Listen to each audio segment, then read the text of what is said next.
Rasulullah sallallahu alayhi wasallam said, on the night of the 15th, Allah looks at mankind and He forgives everyone except two people.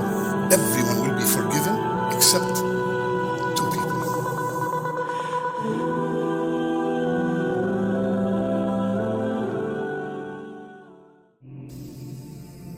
We are in the month of Shaaban. Shaaban have started a week ago. And Rasulullah sallallahu alayhi wasallam told us that our a'mal, our actions are presented to Allah 3 times, daily, weekly, and year. Daily, Fajr and Asr. Every one of these is supported by authentic hadith. Weekly, Monday and Thursday. And yearly, now, in the month of Shaaban. That's why Rasulullah sallallahu alaihi wasallam, when Usama asked him, Ya Rasulullah, I've never saw you fast a month as much as you fast in the month of Shaaban. How come? He said, this is a month, alayhi salatu wasalam said, this is a month that many people ignore or neglect or they do not pay attention to because it comes between Rajab and Ramadan. And this is the month where our a'mal are presented to Allah. And I love when my a'mal are presented to Allah. I would love to be fasting. That's why he also fasts on Monday and Thursday, because these are the days where the a'mal are presented to Allah. So my brothers and sisters, I remind myself and I remind you to please, if you can, especially now with the short days, if you can fast in the month of Shaaban, fast as much as you can. This is one of the best things you could ever do in the month of Shaaban. In this month, there's a night, the night of the 15th of Shaaban. There are many ahadith about that night. All or most, if not all of them, are either fabricated or weak. There's one hadith that the scholars differed between da'if and hasan. And that hadith that's considered hasan, Rasulullah sallallahu alayhi wasallam said, on the night of the 15th, Allah looks at mankind and He forgives everyone except 2 people. Everyone will be forgiven except 2 people. Mushrik, a person that associate partners with Allah, and a mushahin, and a person that have a problem or a grudge with a brother and or a sister and they have not spoken to them. Imagine, everyone is forgiven except a mushrik and a mushahin. And that hadith, it is confirmed because the hadith of the Monday and Thursday, Rasulullah sallallahu alayhi wasallam said that Allah subhanahu wa ta'ala every Monday and Thursday will forgive. When the a'mal are presented to Him, He forgives everyone except a person that does not commit shirk, same, and a person that has shahna. Over there mushahin, here shahna. Someone who has an enmity between him and his brother. They will be told, أنظروا هذين حتى يصطلحا أنظروا هذين حتى يصطلحا أنظروا هذين حتى يصطلحا. Keep these people, do not forgive them yet until they reconcile. 3 times Rasulullah ﷺ repeated it. Keep, these people are out of the formula. Keep them away from the formula, the forgiveness, until they reconcile. Until they reconcile. My brothers and sisters, I spoke about this last night, and this is probably the main goal of my khutbah today.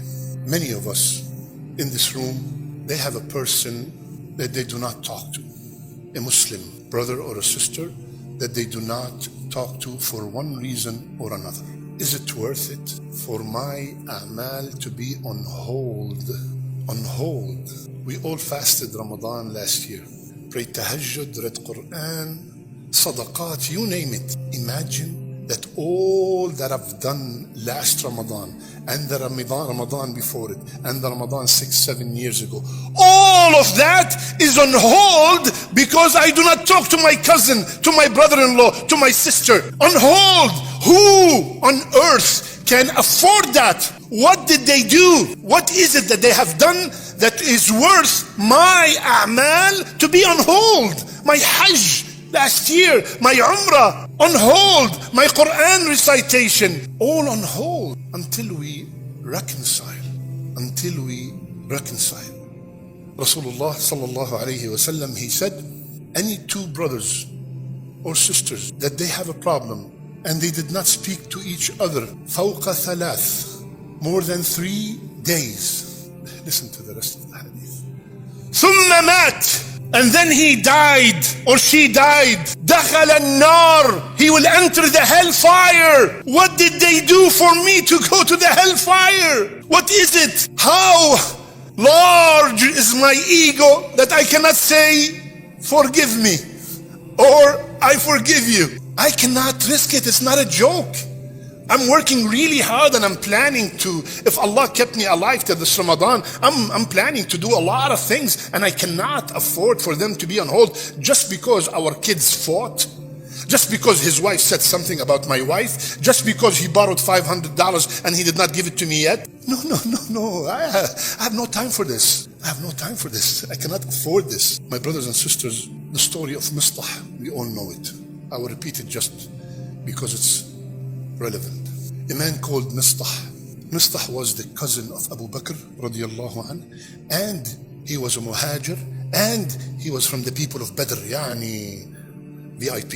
And he was very, very poor. So Abu Bakr took care of what we call right now all his bills, because of all these virtues that he has. Long story short, when the rumor about our mother was spread in Medina, Mistah participated in spreading the rumor about Aisha radiallahu anha. Naturally, as a human being, put yourself in the place of Abu Bakr. He went to him and said, that's it, we're done. You're talking about my daughter, the wife of Rasulullah sallallahu alayhi wa sallam, Ummul Mu'mineen, the mother of the believers? That's it.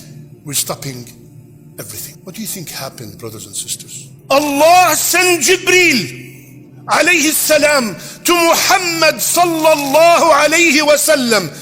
Tell Abu Bakr, وَلْيَعْفُوا وَلْيَصْفَحُوا أَلَا تُحِبُّونَ أَن يَغْفِرَ اللَّهُ لَكُمْ? Ayat that will be recited till the day of judgment.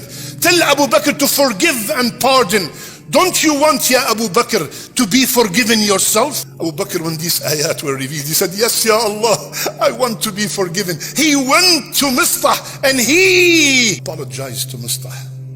Said, Ya Mistah, forgive me, and I will never ever stop your salary again. We go back to what we started. Allahumma ja'alna mimman yastami'una al-qawl fayattabi'una ahsana. Ya Allah, make us from the people who listen and apply. قولوا قولي هذا واستغفر الله فاستغفروه إنه الغفور. بسم الله وحده والصلاة والسلام على من لا نبي بعده. My brothers and sisters, what is my problem? What is your problem compared to what Mistah done? Mistah accused the mother of the believers of something huge, and still Abu Bakr has forgiven him. What is that person that came to your mind right now as I'm speaking? What have they done compared to what Mistah did to Abu Bakr? Forgive them for your own sake. Forgive them for the sake of Allah Azza wa Jal. You know what? Sometimes that person, like I always repeat, does not even deserve a salam, right? But for the sake of Allah, I am ready to give up my life, my wealth, everything. I'm not gonna give up a small, short text. Assalamu alaikum wa rahmatullah. Ramadan is around the corner. May Allah forgive me and forgive you. Before you press send, every shaitan on earth is gonna come and tell you, do not press send. Do you know what they did to you? You forgot what they make you go through? Don't press send. Shayateen from the jinn and shayateen from the humans also, they're gonna tell you, do not press send. And they're gonna remind you of everything they have done. But you are doing it for the sake of Allah, and for Allah, everything is easy. My brothers and sisters, sometimes you see a brother who fasts every other day, tahajjud every night, thousands of dollars in donation, hafiz of kitabillah, all the greatest and the greatest of a'mal. And when it comes, brother, can you forgive your brother? La wallah, no way. Ya habibi, what is all this qiyam and tahajjud and sadaqat and Quran and salawat? What did they do to you? This answer, no ya habibi, is from any normal human being, but you have been upgraded. What's the difference then? This is how the shaitan comes to me and you. The shaitan is not gonna come to me and you and say, drink alcohol, gamble, commit adultery. He knows we're not gonna do these things. But you know what he comes and do? He separates between us. And we think it's very simple. Well, it's not a big deal. No, it's a huge deal. Huge deal. Subhanallah, you see sometimes even kids, they fight in the soccer game. They fight almost gonna kill each other. And then when they finish, they go back home riding on the same bike. They forgot everything. And we, 15 years, 7 years, 6 years, I don't talk to my brother. Why? I can't tell you. No, tell me, what is it? Wallahi, he borrowed $1,000. And I texted him many times and he did not return the money. So, Jannah is not worth $1,000. And I'm not telling you have to become best friends. Brother, I tried and they blocked me. I tried a lot and they blocked me. Allahu Akbar. Alhamdulillah, you're done. You did your best. You are free. I did my best. What else can I do? You don't have to be best friends. Just the right of the Muslim upon his fellow Muslim, which is the first one. Salam. Salam. I, Mohamad Baajour, declare from this minbar that I have forgiven every Muslim that has backbitten me, that has spread rumors against me, that said anything evil about me. I forgive you for the sake of Allah. And I want you all